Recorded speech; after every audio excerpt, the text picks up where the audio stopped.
사도행전 2장 41절의 말씀, 그 말을 받은 사람들은 뭘 했다고요? 침례를 받았다. 우리 교회는 침례라고 읽으니까 그렇죠. 또 누가 또 시비 걸면 안 되죠. 야, 세례라고 써있는데 왜 침례라고 읽으냐. 그렇게, 우리가 그러면 침례교회인데 침례라고 읽어야지. 그럼 우리가 그러면 침례교회인데도 세례로 읽어요, 자꾸? 그럼 안 되잖아요. 우리는 침례. 그래서 침례교회는 또 침례라고 쓴 성경책이 따로 나와요. 그 말을 받은 사람들은 침례를 받음에 이날의 신도의 수가 3천이나 더하더라. 이 사람들은 침례를 받고 난 다음에 진짜 성도가 된 거예요. 진짜 교인이 된 거예요. 그러니까 이 사람들 날마다 모이죠. 예. 그러니까 우리가 흩어져서 혼자 성경을 읽을 수도 있고 기도할 수도 있는데, 사실 교회는 모이는 것입니다.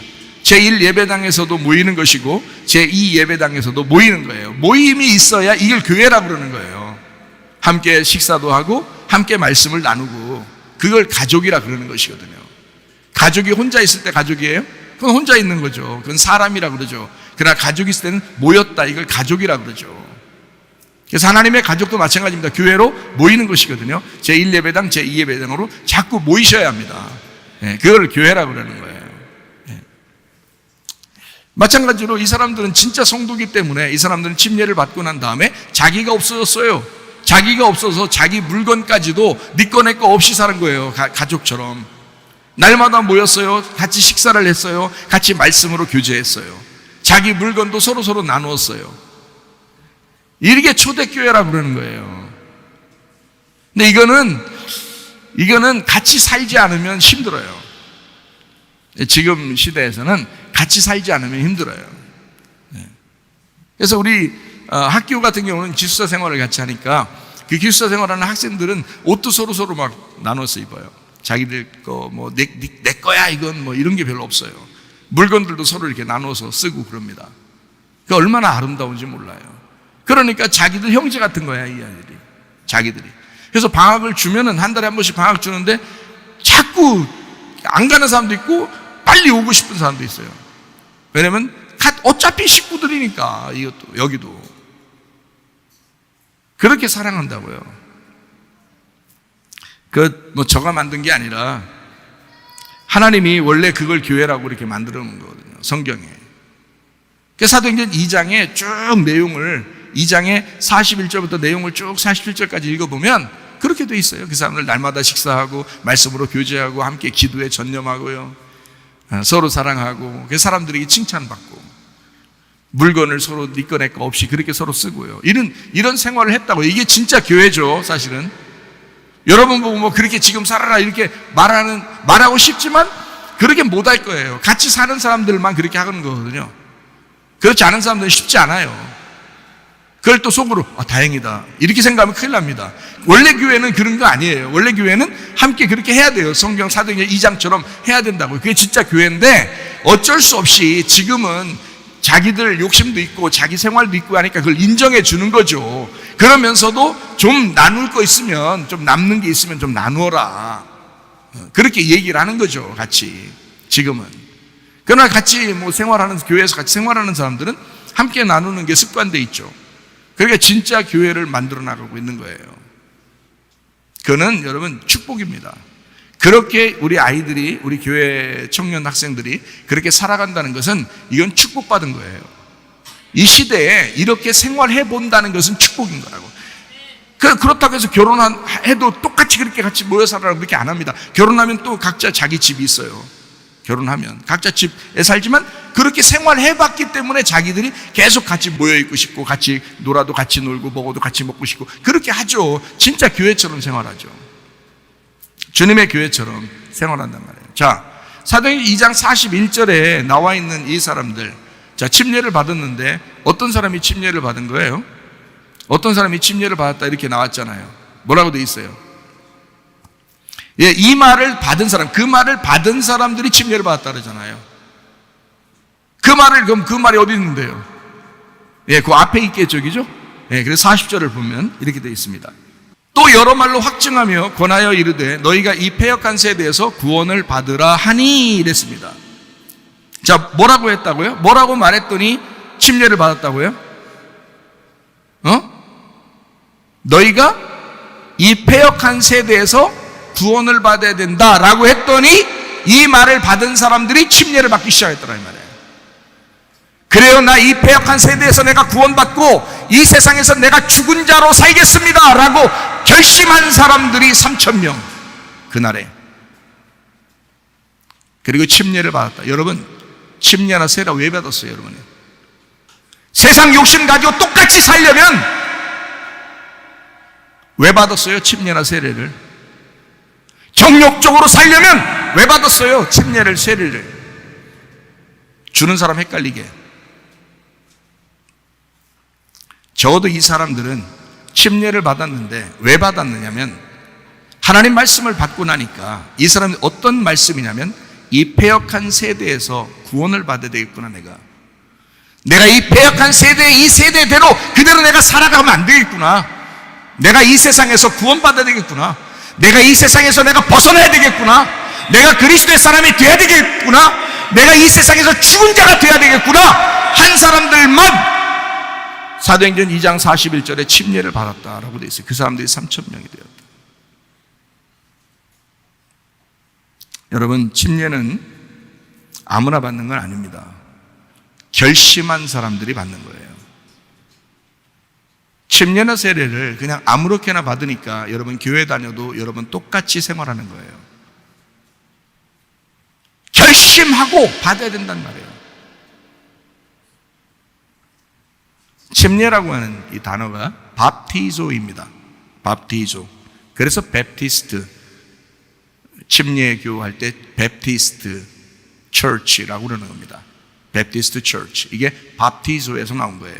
이 밥티조라고 하는 게 침례입니다. 침례 밥티조라고 하는 것은 완전히 젖게 하다라는 것입니다. 어디 한 군데가 남으면 안 돼요. 완전히 젖어야 된다. 그거를 밥티조라고 합니다. 이거를 씻는다라고도 해요. 씻는데 그냥 한 군데만 잠깐 씻는다는 게 아니고 머리부터 발끝까지 다 씻어야 된다. 이거를 씻는다. 이럴 때 밥티조라고 하는 것입니다. 밥티조. 그게 세례, 침례라는 단어예요. 그게 밥토에서 왔어요. 이 밥토라고 하는 것은요, 물에 잠근다라는 단어입니다. 물에 잠긴다. 그래서 침례교가 침례를 하는 것입니다. 물 속에 잠그는 거예요. 그게 뭐 바닷가든 강가든 뭐 목욕탕이든 상관없어요. 물만 있으면 돼요. 물 속에 집어넣어 버리는 겁니다. 그래서 하나도 남김없이 다 젖도록 머리에서부터 발끝까지 다 젖을 수 있도록 집어넣어 버리는 거죠. 장사 지낸다 그래요. 그래서 그거를 장사 지낸다. 그거를 밥티조, 밥토라고 하는 것입니다. 물에 완전히 잠긴다. 너는 없다. 넌 죽었다. 이 말이에요. 그래서 침례를 줄 때 우리는 이제 이렇게 침례를 주죠. 침례하면서 예수 그리스도와 함께 죽습니다 하면서 물속에 집어넣어요. 그리고 물에서 끄집어낼 때 예수 그리스도와 함께 부활합니다 하면서 끄집어냅니다. 그러면 이제 더 이상 네가 없다는 얘기죠. 더 이상 네가 없다.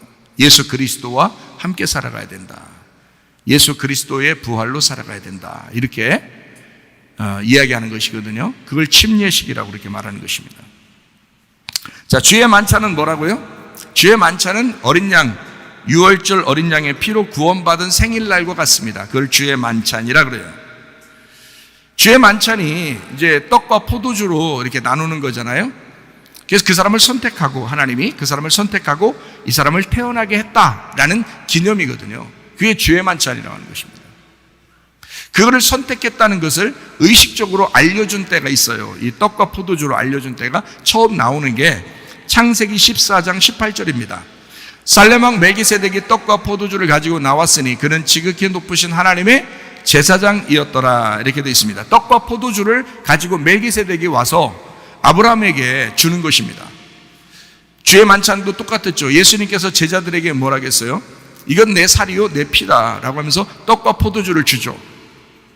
그죠? 멜기세덱 왕으로 오신 우리 주님께서 제사장으로서 이 땅에 죽으실 걸, 자기의 죽음을 이야기하면서 너희들도 똑같이 나를 따라와야 된다라고 하는 그 의미로 너희들 태어나는 거야. 오늘 내가 너희를 선택한 거야. 너희가 선택받았음을 기념해라. 그래서 주의 만찬이 있는 거고요. 그걸 생일날과 똑같은 의미입니다. 요한복음 13장 8절 10절입니다.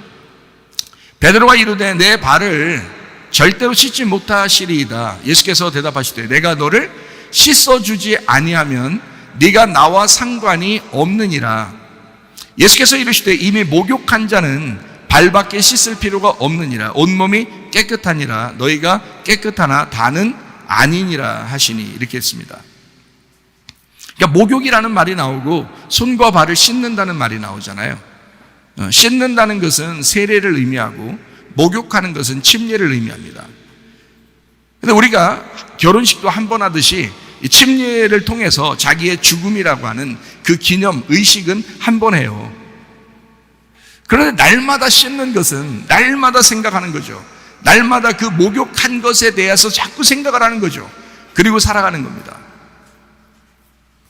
그래서 이거를 이제 구약에서도 이런 일이 있었는데, 그게 바로 뭐냐면 출애굽기 38장 8절, 그가 노스로 물두멍을 만들고 그 받침도 노스로 하였으니 곧 회막문에서 수종드는 여인들의 거울로 만들었더라. 이게 뭐냐면 물두멍이거든요. 물두멍은 왜 있어요? 세수대야처럼 생겨가지고 물을 담아놨어요. 그래서 물로 자꾸 씻으라는 거거든요. 손과 발을 씻으라. 내가 하나님의 백성으로 목욕한 자는 손과 발을 날마다 씻으면서 들어가라는 거예요. 하나님을 만날 때, 예배할 때 손과 발을 매일 씻으면서 나가라는 거예요. 하나님 앞에. 뭘로 만들어라겠어요? 회막문에서 수종드는 여인들의 거울로 만들었어요. 성경을 뭐라고 그러죠? 우리들의 거울이라고 그럽니다. 하나님의 말씀으로 그 물두멍을 만들고 그 물두멍에서 그 물로 너희를 자꾸 비추어 보고 너희를 씻으라는 것입니다. 그래서 하나님의 말씀으로 씻으라는 얘기예요, 이게. 지금은 뭐 물두멍 갖다 놓고 우리가 교회 들어오면서 물두멍 갖다 놓고 막 씻으면서 예배드리고 이러진 않잖아요. 그건 하나의 종교 의식에 불과하죠. 그러나 우리는 마음으로 씻어야 된다, 날마다. 그래서 마음으로 씻으면서 예배해야 된다는 거예요. 그게 물두멍의 씻음이에요. 뭘로 씻어요? 말씀이라 했잖아요. 말씀. 그 거울로 만들었다 그랬잖아요. 그 말씀으로 만든 그 물두멍에서 씻어야 된다. 다른 데서도 다 씻죠. 이 사람들 세수도 안 하고 뭐 손도 안 씻고 그러겠어요? 다른 데서도 다 하죠. 집에서도 하고 식당에서도 하고. 그렇지만 성막에 들어가 예배할 때는 물두멍으로 씻어라. 그게 뭐예요? 거울로 만든 그 물두멍에 씻어서 예배해야 된다. 하나님 말씀으로 날마다 씻어야 된다는 것을 이야기하는 것입니다. 잘 생각해 보세요. 침례식은 할례식과 같습니다. 침례식은요. 창세기 17장 1절, 아브라함이 99세 때에 여호와께서 아브라함에게 나타나서 그에게 이르시되 나는 전능한 하나님이라 너는 내 앞에서 행하여 완전하라 그랬거든요. 자, 99세 때 만났어요, 하나님께서. 그러면 그 앞에 귀절까지는 하나님께서 이제 아브라함에게 이야기하는 그 전에 뭐가 있었는가 하면 이스마엘을 낳았어요. 이 하갈을 통해서 이스마엘을 낳았거든요. 그런데 이스마엘을 낳았는데 그때부터 하나님이 99세까지 100세까지 13년을 안 만나요. 13년 동안에 하나님이, 원래 성경의 숫자에서 12이라는 것은 완전한 숫자거든요. 하늘의 완전한 숫자예요. 천국을 다 12보석으로 만들고 12문으로 만들고 막 이랬거든요. 12천사가 있고 12지파 12사도가 있어요. 하늘나라는 다 그렇게 만들었어요. 12로. 근데 13년 동안 안 만나요. 하나님께서 하갈과 이스마엘 낳았다고 해서. 그래서 이스마엘이 13살 될 때까지 하나님이 안 나타났습니다. 아브라함에게. 왜? 너 육체로 반항했다는 것입니다. 육체로 반항했다. 여러분이 세례를 아무리 많이 받았어도, 침례를 아무리 많이 받았어도, 결혼을 아무리 했어도 그 약속을 어기고 깨뜨리고 육체로 살았다면 그 결혼은 무효입니다. 그 침례식은 무효입니다. 그 세례식은 무효예요. 새로 시작해야 되는 거예요. 마음의 거듭남으로 새로 시작해야 되는 거예요. 그래서 주님이 13년 후에 다시 만납니다. 주님께서. 하나님이 아브라함에게 99세에 나타나는 거예요. 그래서요. 이때 나타나가지고요. 창세기 17장 4절 봅니다. 보라, 내 언약이 너와 함께 있으니 너는 여러 민족의 아버지가 될지라. 17장 10절 봅니다. 너희 중 남자는 다 할례를 받아라. 이것이 나와 너희와 너희 후손 사이에 지킬 내 언약이라. 이렇게 말합니다. 왜 할례라는 언약을, 그 전에는 없었는데, 잘 생각해요. 아브라함 때 할례 언약을 합니다. 왜 했을까요? 너 남자 구실 잘못한 거야. 너 껍질로 애를 낳은 거야. 네 껍질로 애를 낳은 거야. 그게 이스마엘이야. 애굽 여자, 네 껍질로 애굽 여자를 만나 그 여자와 함께 애굽 애를 낳은 거야. 껍질 남자를 낳은 거야. 그게 이스마엘이야. 그러니 다시 나 껍질 까고 다시 나 아기를 다시 낳아야 돼. 하나님의 아들을 낳아야 돼. 알맹이로 낳아야 돼. 둘째 아들을 낳아야 돼. 그렇게 말하시는 거예요. 너 이제까지 육체로 사는 거 다 무효야. 침례시겠다고? 너 세례시겠다고? 너 결혼시겠다고? 그거 다 무효야. 육체로 살면 주님 안 만나요. 13년 동안 기다려야 돼. 너의 반항이야. 너의 육체적인 반항이야. 그리고 99세에 주님이 다시 만나요. 뭐 하라고 만나는 줄 알아요? 껍질 까. 육체 죽여. 육체 끊어내야 돼. 너 다시는 육체로 안 살겠다고 결심해. 그렇게 할례식을 하는 거예요. 그게 침례식이라고요. 더 이상 육으로 살지 않겠다. 더 이상 내가 거짓으로 살지 않겠다. 내가 진리의 아들을 낳아야 되겠다. 거짓의 아들을 낳았으니 너는 이제까지 가짜야. 그러니까 너 할례해. 그리고 알맹이가 드러나게 하고 껍질을 까서 육체를 없애버리고 하나님의 아들이라는 진리를 낳아야 돼 라고 주님께서 말씀하시는 것입니다. 로마서 2장 29절 말씀. 오직 이면적 유대인이 유대인이며 할례는 마음에 할지니 영에 있고 율법 조문에 있지 아니한 것이라. 그 칭찬이 사람에게서가 아니요 다만 하나님에게서니라. 할례는 어디다 하는 거냐면 마음에 하는 것입니다. 마음에 할례를 해라. 겉으로 할례를 한다고 유대인이 아니다. 마음에 하는 게 진짜 유대인이다. 마음으로 할례하는 게 진짜 유대인이야. 그러니까 마음으로 진짜 침례받는 게 진짜 침례한 거야. 마음으로 결혼한 게 진짜 결혼식인 거야. 내가 한 번도 변하지 않겠다. 그 마음이 끊어지지 않고 그 결심이 영원할 때 그게 진짜인 거야 라는 것입니다. 자, 무슨 말인지 아시겠죠? 결혼식 함부로 하면 안 되겠습니다. 침례식도 함부로 하면 안 되겠죠? 자기 자신을 돌아봐야 되겠죠. 내가 진짠가? 나 진짜 주님과 영원히 내가 살 결심하고 있는가? 나 그날이 결혼식이라고 생각하는가? 내가 예전에 생각한 거 보니까 모르고 한 것 같아. 내 이번에 진짜 결심하고 뭘 해야지. 그런 사람도 있을지 몰라요. 내가 결혼식 다시 한번 해보고 싶다. 이런 생각 할 수도 있잖아요. 다른 사람이랑 말고 그 결혼한 사람이랑 또 결혼하는 사람도 있잖아요. 왜 황혼 결혼이라고 그러나요? 이렇게 오랫동안 살고서 너무 정이 들어가지고 둘이 결혼식을 자녀들이 막 해주면서 이렇게 우리 엄마 아빠는 둘이 해로하고 오랫동안 이렇게 사랑하며 살았습니다 해서 결혼식을 다시 해주기도 하고 그러잖아요. 친척들도 모여서 같이 식사도 하고 그러면서 그렇게 한 사람들도 있잖아요. 예. 어떻게 장로님하고 권사님 한 번 더? 재차 결혼, 재결혼. 이게 얼마나 좋아요? 그거는 이제 자녀들이 이제 축복해서 이렇게 해주는 거잖아요. 좋잖아요. 그렇게 하는 사람도 있대요. 그러면, 그 결혼식에 대한 설렘, 그리고 결심하는 그 마음, 결단하는 그 마음이 더 새록새록 이렇게 결심이 될 수도 있겠죠. 어쨌든. 마음으로 하는 게 중요한데, 그 마음의 결심이 더 중요한데, 혹시 내가 진짜 한번 내 결혼하고 싶다. 내가 진짜 침례를 받아보고 싶다. 그런 사람이 있다면 저랑 상의해보면 알겠죠.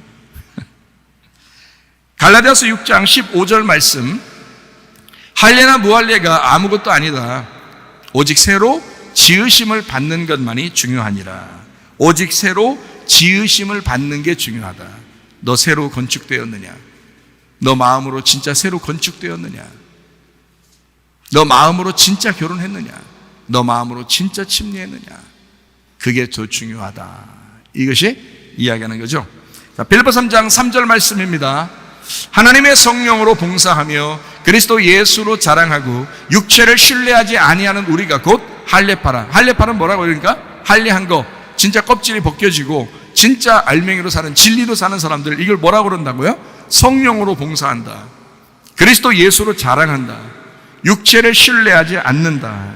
이게 할례라는 겁니다. 여러분 할례했습니까? 여러분 침례 받았습니까? 여러분 결혼했습니까? 주님과? 어떤 사람이 돼야 돼요? 성령으로 봉사하며 그리스도 예수로 자랑하고 육체를 신뢰하지 않는다. 이제 더 이상 육체로 살지 않는다, 이 말입니다. 골로새서 2장 11절 12절 말씀이요. 또 그 안에서 너희가 손으로 하지 아니한 할례를 받았으니 곧 육의 몸을 벗는 것이요 그리스도의 할례니라. 너희가 침례로 그리스도와 함께 장사되고 또 죽은 자들 가운데서 그를 일으키신 하나님의 역사를 믿음으로 말미암아 그 안에서 함께 일으키심을 받았다. 이것이 할례요 침례다. 그러니까 너희가 사는 게 아니다. 더 이상 육의 몸을 완전히 벗어버리고 그리스도와 함께 사는 것이다. 이거를 침례 곧 할례라 이렇게 말하는 것입니다. 예수님의 침례는 나의 침례가 되어야 합니다. 예수님의 침례는 예수님의 침례로 끝나는 것이 아니라 나의 침례가 되어야 돼요. 예수님이 직접 자기가 몸으로 행한 것은 침례밖에 없어요. 이 땅에서 몸으로 자기가 직접 사람들에게 보여주고 직접 행한 것은 침례밖에 없어요. 그게 마태복음 3장입니다. 마태복음 3장 14절부터 17절까지 말씀이거든요. 요한이 말려 이르되 내가 당신에게 침례를 받아야 할 터인데 당신이 내게로 오시나이까. 예수께서 대답하여 이르시되 이제 허락하라. 우리가 이와 같이 하여 모든 의를 이루는 것이 합당하니라 하시니 이에 요한이 허락하는지라. 예수께서 침례를 받으시고 곧 물에서 올라오실세 그랬죠. 분명히 세례는 아닌 것 같아요. 그렇다고 세례를 비난하는 거 아닙니다. 씻는 세례나 물에 잠기는 침례나 똑같아요. 의미적인 거니까, 마음으로 하는 거니까. 그러니까 세례를 받으시고, 다시 말하면 침례를 받으시고 물에서 올라오실세. 그러니까 물에 들어갔다가 올라온 게 맞죠. 하늘이 열리고 하나님의 성령이 비둘기같이 내려 자기 위에 임하심을 보시더니 하늘로부터 소리가 있어 말씀하시되 이는 내 사랑하는 아들이요 내 기뻐하는 자라 하시니라. 요단강에서 침례를 받습니다. 사역을 위하여 성령과 하나 되는 장면, 이게 침례식이에요. 이제 주님도 이 땅에 오셨으니까, 인간으로서 오셨으니까 하나님 아버지와 하나 되는 것을, 그 결혼식을 보여주는, 물론 하나죠. 하나님 아버지와 예수님은 하나죠. 그런데 그거를 결혼식으로, 결혼이라는 건 둘이 하나 돼서 살겠다는 게 결혼이잖아요. 근데 결혼식을 왜 해요? 결혼식은 의식이죠. 사람들에게 보여주는 겁니다. 우리 둘이 하나 되었습니다 라는 걸 보여주는 거잖아요. 침례식도 똑같아요. 하나님 아버지와 예수님이 하나 되어서 하나님의 일을 하게 되었다. 이 결혼식 발표하는, 예수님이 이제 내가 결혼식 합니다, 나도 이렇게 합니다 라고 다른 사람에게 보여주는, 그 대표적으로 주님께서 보여주는 그 모습, 자기의 죽음과 부활을 다른 사람에게 보여주는, 직접 보여주는 건 침례식밖에 없었어요. 이 땅에서 예수님이 하시는. 그러니까 침례식이 상당히 중요하죠. 그러니까 사도행전 2장에서도 침례식을 하고 그 사람들이 모여 있어서 교회가 시작됐죠. 그러니까 성령 받으면 침례를 받게 돼 있어요. 성령 받으면 침례를 받게 돼 있고, 그리고 그들이 모여서 교회를 이루게 돼 있습니다. 그러니까 그 사람들은 교회에서 별 문제가 안 생기죠. 왜냐하면 자기가 죽은 사람들이 모여서 교회를 했으니까. 근데 교회에 왜 사람들이 문제가 생기느냐? 왜 욕심이 나고, 왜 교만하고, 왜 잘난 체하고, 사람들 싸우고, 왜 그러느냐? 안 죽어서 그런 거예요. 그 사람들이 교회 와 자기도 교회네 그렇게 생각하니까 그런 거예요. 교회 아닙니다. 아직 교회가 안 된 거예요.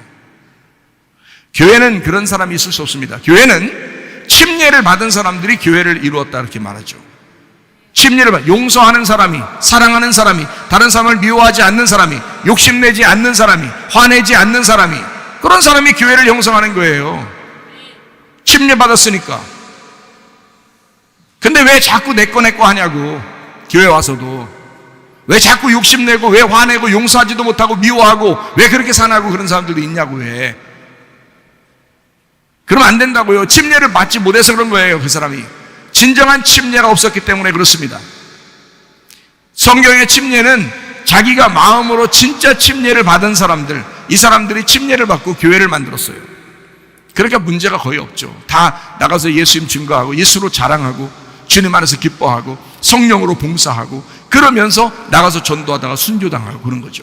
그 사람들이요. 근데 지금의 교회들을 보면 세례식도 많이 하고 침례식도 많이 하는데 엉망진창인 사람들이 한두 명이 아닙니다. 그건 결혼식 했다고 볼 수가 없죠. 당신의 결혼식은 무효요. 당신의 침례식, 세례식은 다 무효요. 그걸 모르고 살아갈 뿐이에요. 그 결혼식을 무시한 거라 이 말이에요. 그 침례식, 세례식을 무시한 거라는 거죠. 육체가 아직도 살아있으면서, 육체로 살면서 육체를 끊어내라고 할례식하고, 육체를 끊어내고 죽이라고 침례식, 세례식을 하는 건데 그걸 안 해요. 육체를 끊어내지 않고 하갈을 통하여 이스마엘을 아무리 많이 낳아도 하나님은 안 만납니다. 13년 후에 네가 반항한 거야. 그러니까 육체 끊어. 그게 너와 나의 언약이야. 그거 끊어낼 때 이삭을 줄 거야. 그래서 할례를 하고 난 다음에 이삭이 왔어요. 할례를 하고 난 다음에. 그 전에는 이삭 안 줍니다. 할례를 받고 이삭이 태어났어요. 알아요? 그래서 99세에 하나님이 나타나신 거예요. 100세에 이삭 주려고. 1년 후에 나타나야 되니까. 자, 침례식, 세례식 아무것도 아닌 줄 알았죠. 결혼식 아무것도 아닌 줄 알았죠. 여러분 다 외식적이고 거짓하고 가식적으로 하나님을 믿고 사는 사람이 한두 명입니까? 마음으로 진정으로 결혼하세요. 마음으로 진정으로 침례식 하세요. 그래서 주님을 믿는 것입니다. 그런 사람이 성령으로 봉사하게 되고 주님을 자랑하게 되고 교회에 함께 모여서 연합하게 되는 것입니다. 그게 하나가 되는 거예요. 그렇지 않은 사람들은 그냥 설교 듣다가도 졸고 그냥 대충 오늘 예배 길면 안 돼, 절대 안 돼, 일찍 가야 돼, 이런 사람도 있고요. 이게 추워, 여기는 왜 또 더워, 이게 마음에 안 들어, 생긴 게 별걸 다. 그러면 안 됩니다. 창세기 6장 17절, 내가 홍수를 땅에 일으켜 무릇 생명의 기운이 있는 모든 육체를 천하에서 멸절하리니 땅에 있는 것들이 다 죽으리라. 노아 홍수 침례거든요. 노아 홍수 침례. 땅에 있는 것들을 다 멸절시키리라. 그게 침례예요. 땅에 있는 거 다 죽이려고 노아 홍수가 있었던 거예요. 그거를 침례라고 합니다. 창세기 7장 22절 말씀, 육지에 있어 그 코에 생명의 기운에 숨이 있는 것은 다 죽었더라. 땅의 호흡이 멈춘 상태, 땅에서 숨 쉬는 게 멈추는 상태, 그거를 침례식이라 그렇게 말하는 거예요. 결혼식이라고 하고요. 왜요? 결혼식은 무덤이니까, 죽는 거니까, 죽으려고 결혼하는 거니까. 침례식도 마찬가지예요. 노아 홍수도 마찬가지예요. 땅에 있는 걸 멸절시키고 땅에서 호흡하는 것을 다 멈추게 하려고. 그래서 남자가 여자랑 결혼하잖아요. 남자가 여자랑 결혼하잖아요. 그럼 남자가 여자한테 죽는 것입니다. 자기를 다 내주는 거예요. 왠 줄 알아요? 여자가 무덤이었으니까. 그 여자라는 무덤 안에 남편이 죽으려고 하는 것입니다. 그래서 한 남편에게 시집 온 그 여자는 무덤이 되는 거예요. 그래서 그 남자를 죽이는 것입니다. 그 무덤 안에 파묻어 놓는 거예요. 그게 결혼이에요.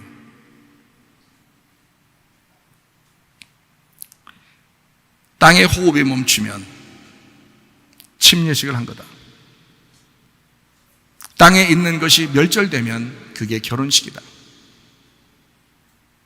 침례의 의미를 정확하게 알고 하셔야 된다. 그 아내의 무덤 안에 내가 죽는 것이다. 주님도 이 땅에 오셔서 이 땅이라는 안에 죽는 겁니다. 들어가서. 그래서 무덤 안에 갇히는 거예요. 그리고 예수님이 스스로 부활했겠어요? 죽었는데 하나님이 부활시켜줘야 되는 거예요.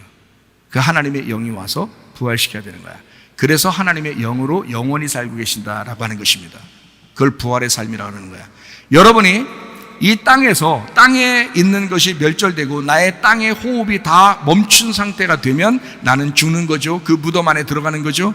그러면 내가 살아요? 누가 살려줘요? 예, 하나님의 영이, 그 예수님이 날 살려주시는 거야. 그래서 더 이상 내가 아니고 예수님이 살아가는 거야. 그걸 교회라 그러는 거예요. 교회 와서 뭐 그냥 자기 좀 알아달라고 막 떼쓰고 그러지 마요.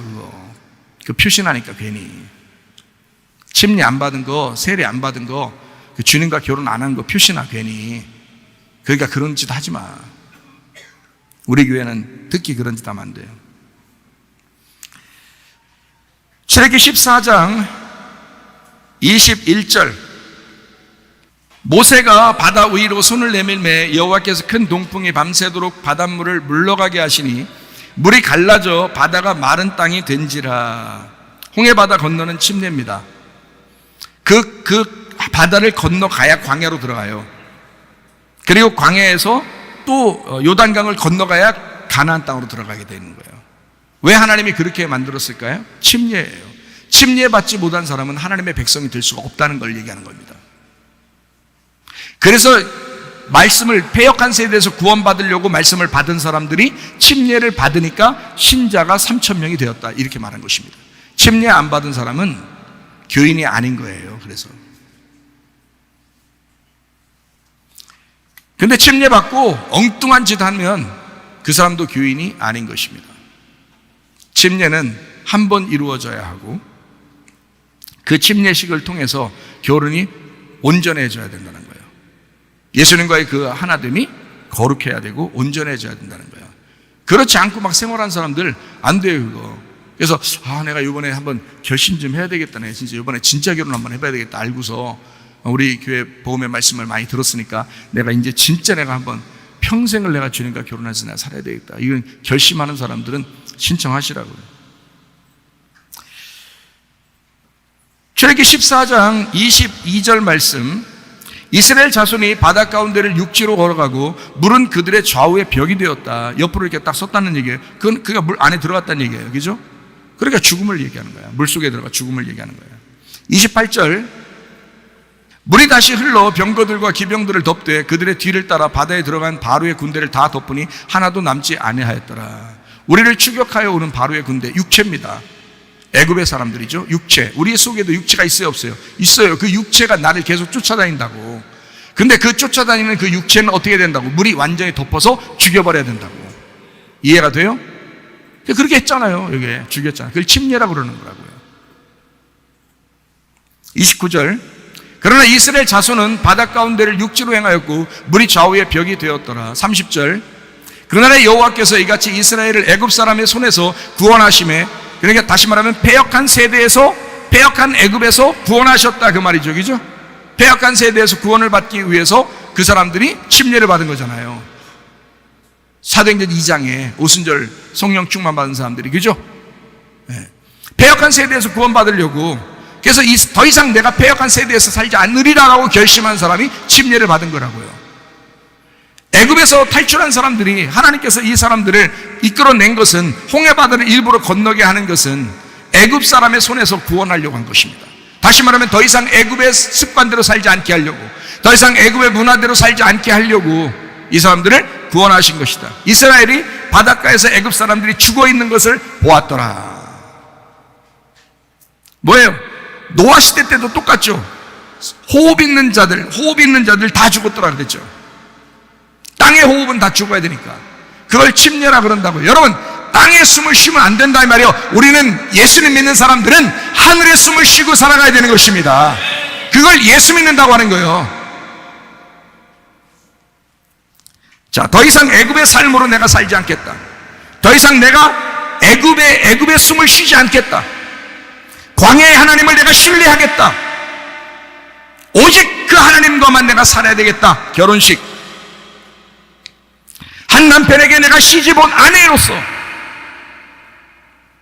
무덤이 되어 영원히 내가 이 안에서 내가 살아야 되겠다. 나 죽었다고 살겠다.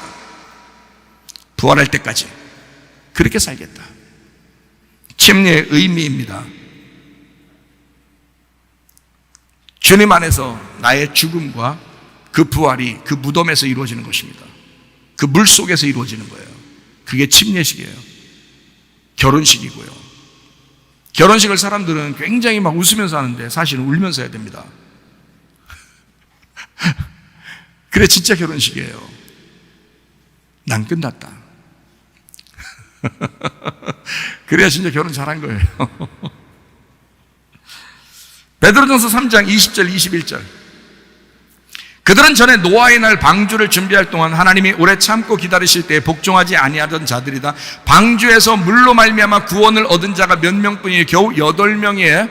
물은 예수 그리스도께서 부활하심으로 말미암아 이제 너희를 구원하는 편이 곧 뭐라고요? 침례라. 노아 홍수 역시 뭐라고 했다고요? 곧 물로 죽이려고 했던 침례였다. 이렇게 말하잖아요. 베드로는 구약 성경을 보면서 이걸 깨달은 것입니다. 그럼 여러분과 제가 베드로처럼 똑같이 깨달으면 베드로와 똑같네. 그죠? 베드로와 예수님은 아니란 말이에요. 예수님의 말씀을 해석하고 분석하고 그거를 영적으로 깨달은 사람이죠. 베드로도. 그래서 베드로가 똑같이 얘기하는 거예요. 우리도 똑같이 지금 얘기하고 있잖아요. 우리 교회도. 그러면 우리가 베드로의 이야기를 지금 듣고 있는 거라고. 지금 그 말씀을 듣고 있는 거라고요. 노아 홍수가 침례식과 다른 게 아니에요.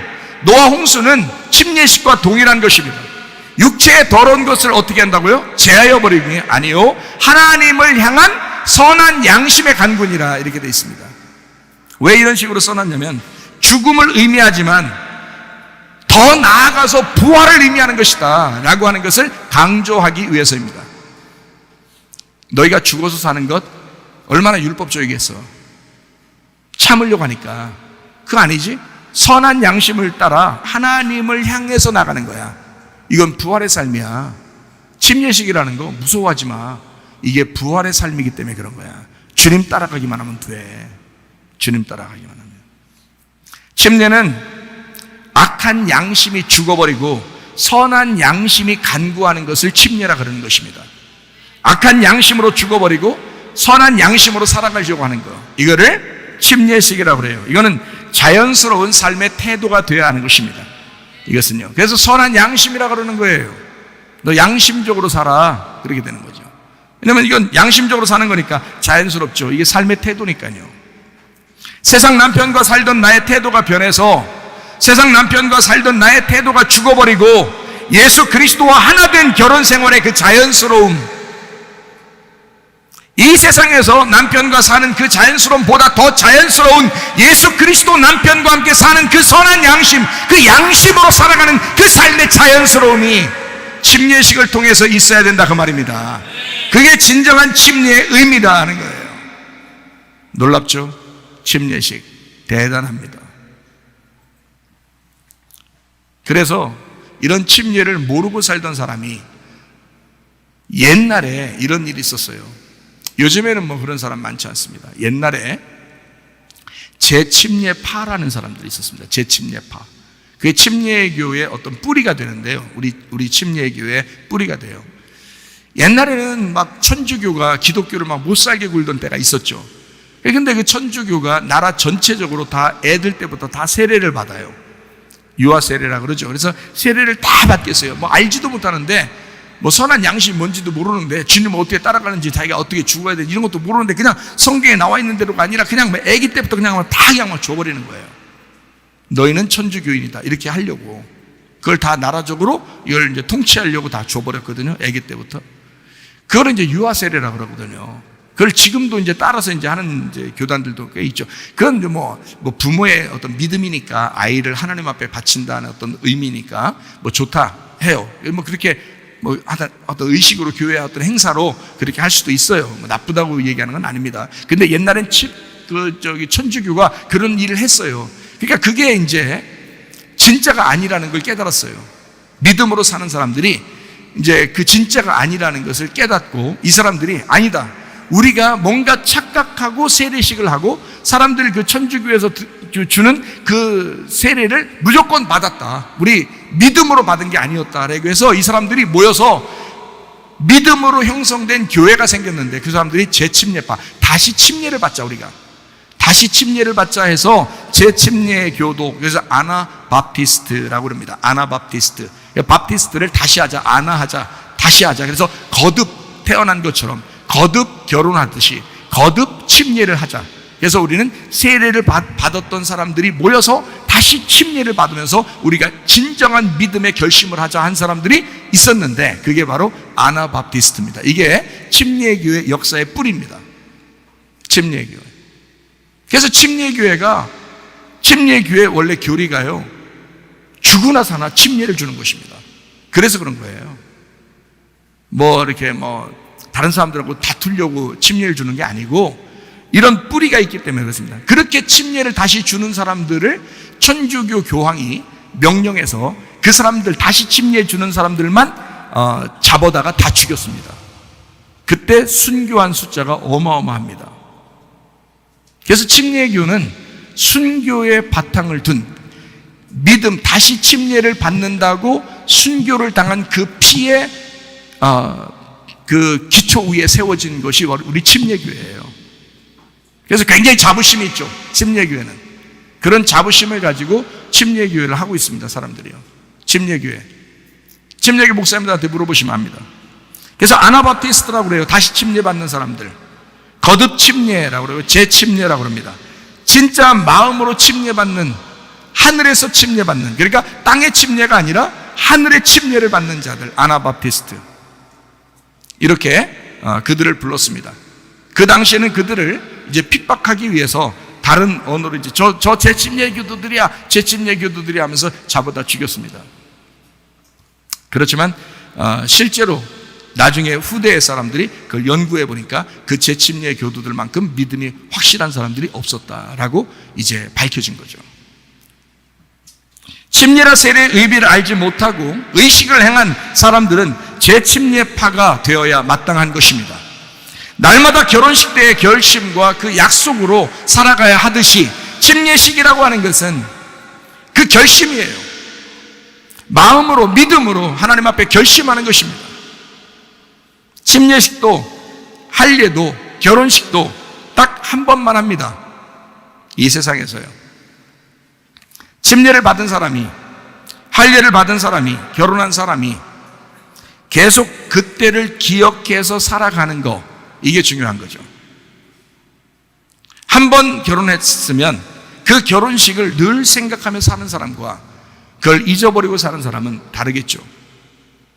침례식을 한 번 하지만 그 침례식을 통하여 내 삶이 바뀌어야 되는 거죠. 자기의 삶이 침례의 삶을 살아야 되죠.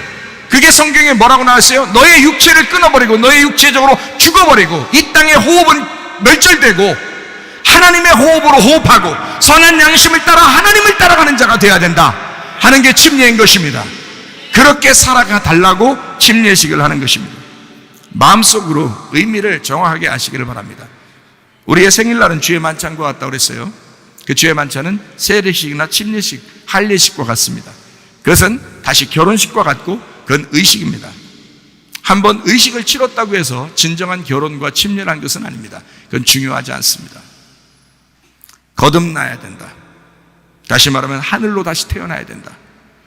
육체의 씻음이 있어야 된다. 마음의 죽음이 있어야 된다. 마음의 할례가 있어야 된다. 마음의 하나됨, 그 주님과 연합됨이 있어야 된다.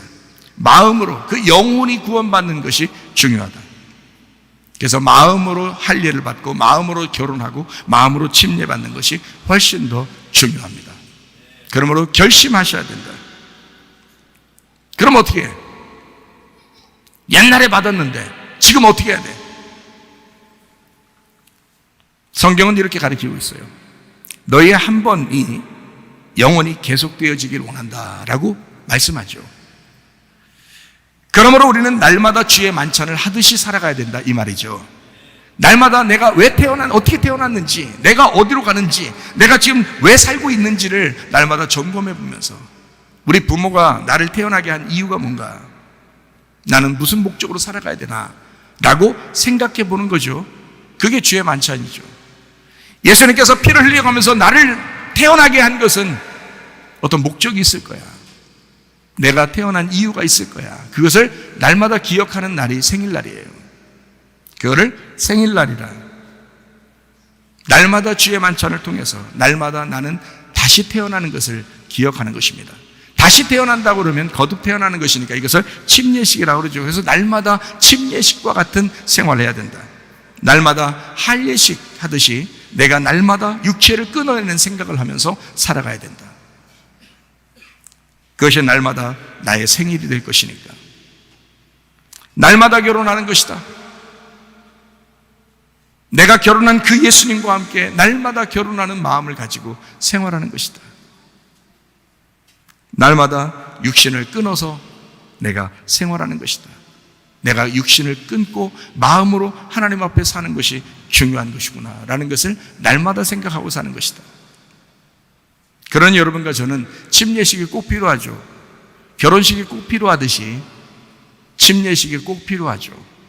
왜냐하면 그날 결심하는 날이니까, 그날 결단하는 날이니까, 서약하는 날이니까, 거룩한 서약을 하는 날이니까, 그게 침례식이니까 내가 영원히 변함없이 한 번도 내가 믿음을 떨어뜨리지 아니하고 끝까지 주님과 그 약속을 지킬 수 있겠나, 그 결단하는 날이니까, 그날이 내 육신대로 살지 아니하고 내가 영적으로 사는, 그렇게 결심하는 날이니까 굉장히 중요한 거죠. 고린도전서 15장 31절 읽고 마치도록 하겠습니다. 형제들아, 내가 그리스도 예수 우리 주 안에서 가진 바 너희에 대한 나의 자랑을 두고 단언하느니 나는 날마다 죽노라, 날마다 침례하노라, 날마다 육신을 끊어내노라. 내가 날마다 영적으로 살아가노라. 나는 선한 양심을 따라 날마다 침례 안에서 살아가노라. 여러분의 믿음이 되시기를 바랍니다. 선한 능력으로 일어서리, 주만 의지하리, 믿음으로 우리 고대 안에 주 오실 그날 영광의 새날을 맞이하리. 우리 한번 기도하겠습니다. 나는 진정으로 침례받고 사는 사람인가? 나는 주님과 결혼한 사실이 있는가? 그 마음으로 주님과 하나 된 적이 있었는가? 내가 그렇게 변함없이 주 앞에 결심하며 결단하며 살아가고 있는가? 우리 하나님, 내가 그런 사람 되게 하옵소서. 선한 양심으로 주님을 따라가는 자 되게 하옵소서. 기도합니다. 우리 하나님 아버지의 사랑과 은혜를 감사를 드립니다.